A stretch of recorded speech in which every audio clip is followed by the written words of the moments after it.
ನಮಸ್ಕಾರ ಎಲ್ಲರಿಗೂ, ನಾನು ನಿಮ್ಮ ಎಜೆ. ಇವತ್ತೊಂದು ಟ್ರಿಪ್ ಇತ್ತು ಅಂತ ಗಾಡಿ ಎಲ್ಲ ಕ್ಲೀನ್ ಮಾಡ್ಕೊಂಡು ಕಸ್ಟಮರ್ ಲೊಕೇಶನ್ ಕಡೆ ಹೋಗೋಣ ಅಂತ ಸೀದಾ ಹೊರಟೆ.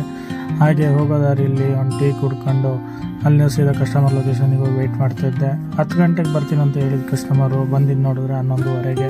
ಅವರನ್ನು ಹಾಸನದಲ್ಲಿ ಪಿಕಪ್ ಮಾಡಿಕೊಂಡು ಸೀದಾ ಹೊರಟಿದ್ದೆ ನಾನು ಬೆಂಗಳೂರು ಕಡೆಗೆ. ಹಾಗೆ ಬೆಂಗಳೂರು ನಿಯರ್ ಬರಬೇಕಾದ್ರೆ ಕಸ್ಟಮರ್ ಹಸುವಾಗ್ತಿದೆ, ಕಾಫಿ ಕಟ್ಟನ್ನು ಹೋಟ್ಲ ಹತ್ರ ನಿಲ್ಲಿಸು, ಊಟ ಮಾಡ್ಕೊಂಡು ಹೋಗೋಣ ಅಂತ ಹೇಳಿದ್ರು. ನಾನು ಊಟ ಮಾಡ್ಕೊಂಡು ಮತ್ತೆ ಬೆಂಗಳೂರು ಕಡೆ ಹೊರಟು. ನೆಲಮಂಗಲದಿಂದ ಗುರುಗುಂಟೆಪಾಳ್ಯ ತನಕ ಇವತ್ತು ಟ್ರಾಫಿಕ್ ಇದ್ದಿಲ್ಲ. ಅಲ್ಲಿಂದ ಸೀದಾ ಕಸ್ಟಮರ್ ಡ್ರಾಪ್ ಲೊಕೇಶನ್ ಕಡೆ ಹೊರಟೆ. ಈ ಲೊಕೇಶನಲ್ಲಿ ಇಲ್ಲಿಂದ ಸೀದಾ ಮತ್ತೆ ಇನ್ನೊಂದು ಕಡೆ ಐಟಮ್ ಕೊಡೋಕ್ಕೆ ಅಂತ ಅಲ್ಲಿ ಹೊರಟು. ಅಲ್ಲಿ ಐಟಮ್ ಕೊಟ್ಬಿಟ್ಟು ಅಲ್ಲಿಂದ ಸೀದಾ ಕಸ್ಟಮರ್ನ ಲಾಸ್ಟ್ ಡ್ರಾಪ್ ಕಡೆ ಕರ್ಕೊಂಡು ಹೊರಟೆ. ಕಸ್ಟಮರ್ನ ಅವ್ರ ಅಪಾರ್ಟ್ಮೆಂಟಲ್ಲಿ ಡ್ರಾಪ್ ಮಾಡಿ ಅಲ್ಲಿಂದ ಸೀದಾ ನಾನು ಹೊರಟಿದ್ದು ನಮ್ಮ ರೂಮ್ ಕಡೆಗೆ. ಮುಂದಿನ ವಿಡಿಯೋಗಳಿಗಾಗಿ ಸಪೋರ್ಟ್ ಮಾಡಿ. ಮತ್ತೆ ಭೇಟಿಯಾಗೋಣ. ನಮಸ್ಕಾರ.